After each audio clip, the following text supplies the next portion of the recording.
Jerusalem is a study in contrast. It's been both the backwater of the world and the center of the world. Today, it is the center of a whirlpool of the great forces of good and evil. It is the place that has been known for great light and great darkness. This coming together of contradictions in Jerusalem overall is known. But perhaps in no specific place in Jerusalem are these contrasts more juxtaposed and more overlooked than in the valley called Hinnom.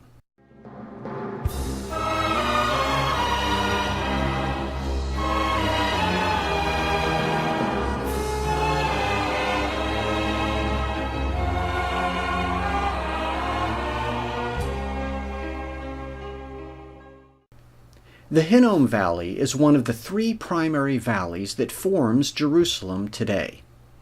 Now, the valleys of Jerusalem is not normally how we think of the city. We think of it in terms of the three great hills: Mount of Olives to the east, Mount Moriah in the middle, and Mount Zion to the west, which used to be called the Western Hill. But you don't have hills without valleys. And so there are also, and there must be also, three valleys. The Kidron Valley to the east, the Tyropoeon Valley in the middle, and the Hinnom Valley to the west. The Kidron Valley is the most famous. It is the deepest. It is the valley through which the Messiah will come when he enters through the Golden Gate to Jerusalem, the city of gold. On the Kidron Valley's east bank is the Mount of Olives, and with it the Garden of Gethsemane. In Hebrew, Gat Shmanim, which simply means olive press. The Tyropoeon Valley is the valley that splits the old city into two halves, that part which stands on Mount Moriah, and that part which stands on the western hill. This is the valley that forced Herod the Great to build a western wall for the Temple Mount. Today, this wall is called just that, the Western Wall.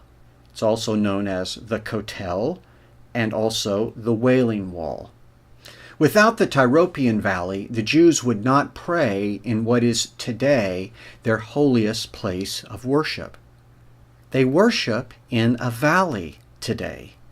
They worship in the lowest ground that resides in the old city walls, not on a hilltop, not on Mount Moriah, where the temple stood.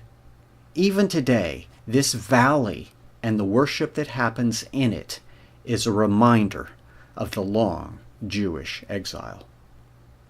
And to the west of these two valleys, the Kidron Valley and the Tyropoeon Valley, is a third valley, the Hinnom Valley, which is the main topic of this series. But before discussing the Hinnom Valley and what it means for us concerning life, death, hell, and redemption, let's pause and think about the three valleys together as a unit. Look at the three. Do you see anything? Do you know your Hebrew alphabet? Does this pattern of the three valleys remind you of any letter? The three valleys are actually built as the letter Shin in Hebrew. The Shin is the letter that forms part of the word Jerusalem, Yerushalayim, and Messiah, Moshiach, and salvation, Yehoshua. It is the only Hebrew letter with three prongs, if you will. But there's a problem with the structure of these valleys because they actually don't precisely fit the letter Shin. They precisely fit a reversed Shin, if you will. Do you see it? It's the mirror image of the Shin. But we can solve this problem. How?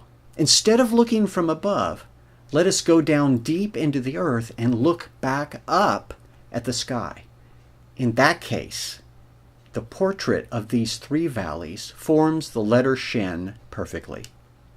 And this is your first clue to where we are headed in this series. Because unlike many of our tours, this one must necessarily go down, not just into the valley of shadows, but deeper and darker still.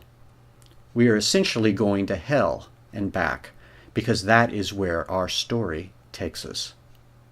Now, many of you already know why the Hinnom Valley is associated with hell.